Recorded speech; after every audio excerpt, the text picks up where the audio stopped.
इन्हीं का प्रश्न है, यही हुआ कि किसी से प्रेम किया, उसने किसी और से कर लिया। हाँ। अब बदले लेने की भावना हो रही है, अंदर से जल रहा हूँ और नहीं। एक ऐसा स्थिति आ गई है कि नहीं नहीं, मतलब बाहर निकलना मुश्किल बदला तो बिल्कुल बिल्कुल गलत मार्ग है, बिल्कुल गलत मार्ग है।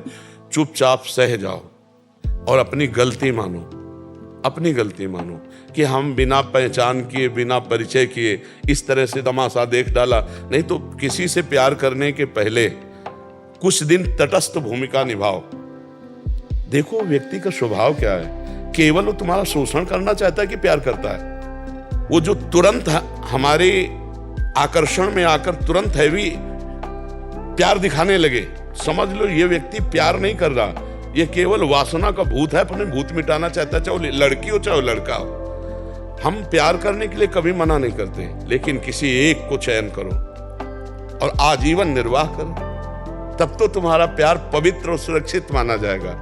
आज कल परसों नरसों, इसे जानते हो क्या कहते हैं? व्यभिचार।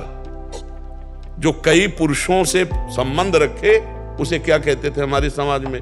जो कई स्त्रियों से, वो क्या संबंध? आज इसे खिलवाड़ समझा जाता है। इसीलिए हमारे बच्चे और बच्चियों की बड़ी बौद्धिक स्तर की हानि हो रही। तो हमें लगता है कि आज हमारी जो समाज है, गर्लफ्रेंड बॉयफ्रेंड गंदे आचरणों की तरफ बढ़ रहे।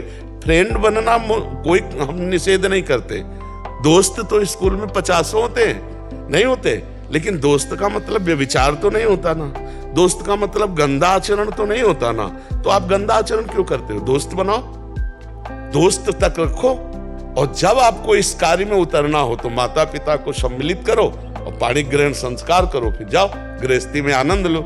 लेकिन अब ऐसा आधुनिकता चल गई है कि लिव इन रिलेशन चल गया है।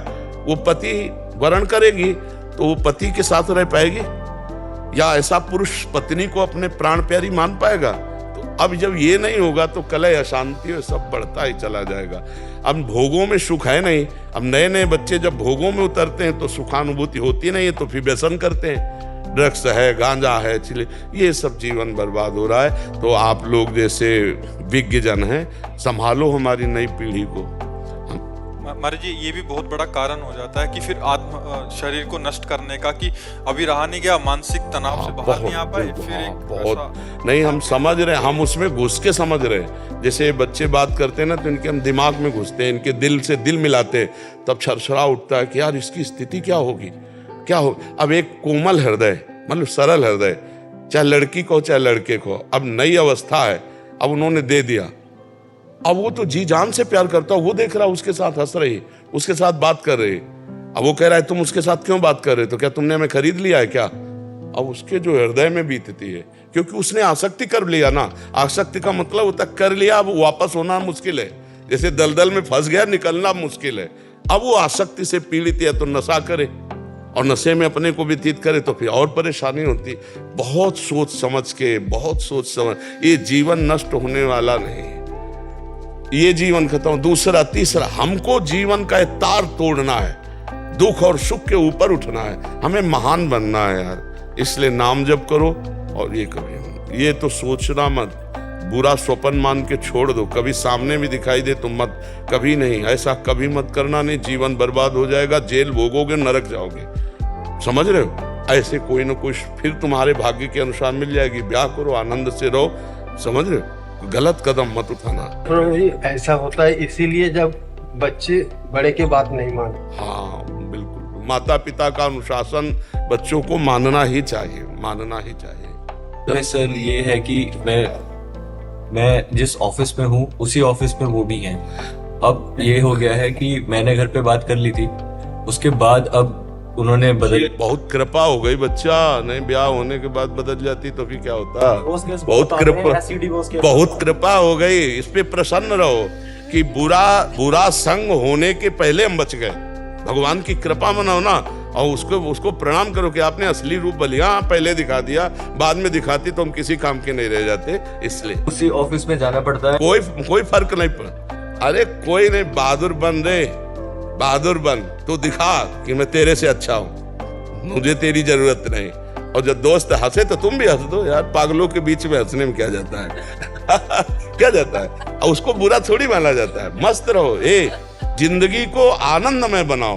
भाई हम सबसे प्रार्थना करते हैं, हर परिस्थिति की काट है, परिस्थिति में मत डूबो, परिस्थिति को काट के आगे बढ़ो। ऐसी नहीं, ये कोई बेइज्जती है, उसकी मन है वो दूसरी जगह जा रही, कोई बात नहीं भाई, तुम्हारे अपना रूप दिखा दिया, हमारी कोई बात नहीं, हमारा भगवान देखेगा। कहीं ना कहीं ऐसा जोड़ लिखा होगा जो तुम्हें सुख देने वाला हो, ये आती तो दुख देती ना। आनंदित रहो, भगवान के भरोसे रहो और नाम जप करो, कभी कुछ गलत मत करना। उसको भी जब प्यार से देखो ना तो मन से प्रणाम करो कि अच्छा हुआ प्रभु ने आपका रूप दिखा दिया, नहीं तो पीछे मुझे बहुत धोखा होता। ऐसा किसी का हित, ये जैसे बच्चे सोचते हैं मेरी नहीं हुई तो किसी के नहीं होने देंगे, ऐसे लोग सोचते हैं ना, तो फिर वो क्या करते, वो जेल से थे, वो भी जेल में जाते, वो किसी के नहीं होते। अपना जीवन बर्बाद और माता पिता परिवार को दुख, और इसके बाद वह जेल भोग करके फिर नरक जाना होता है। इसलिए कभी ऐसा जैसे कुछ बच्चे ऐसे मूर्ख होते हैं कि वो ऐसे इधर उधर सब रूप का नाश करने के लिए, जैसे वो क्या कहते हैं उसको, हाँ अरे कभी नहीं बच्चा, कभी नहीं। और एक चीज बताएं, सच्चा प्यार तुम अगर किए हो तो प्यार का स्वरूप जानते हो क्या होता है? अगर तुम्हें उससे सुख मिल रहा है तो मैं तुम्हें कभी नहीं देखूंगा, सुखी रहो, भगवान तुम्हें सुखी रखे, जाओ उधर। इसे प्यार कहते हैं। प्यार कहे होता है कि ठीक है मैं तुम्हारे योग्य नहीं हूं, अगर तुम्हें अच्छा कोई मिल गया है तो तुम सुखी रहो, आनंदित रहो, भगवान तुम्हारा मंगल करे, हमें तो भगवान के साथ ऐसे चला जाता है। तुमने उसे प्यार किया तो उसको आशीर्वाद दीजिए, जाओ जहां तुम्हें सुख, तुम अच्छा सोचो, उसको तो निगेटिव फल मिलेगा ही, जो निगेटिव चलता है उसको नकारात्मक फल मिलता है। तुम सकारात्मक, आज हमारे पास आए हो ना, तो तुम अपने प्यार को आशीर्वाद दो कि हमने तो तुम्हें प्यार किया, तुम भले प्यार न करो, तुम्हारा मंगल हो, भगवान तुम्हें सुखी रखे। ये मार्ग है, ये अपना मार्ग है, ठीक है। शांत, अब तो बदला लेने की इच्छा लगे। हाँ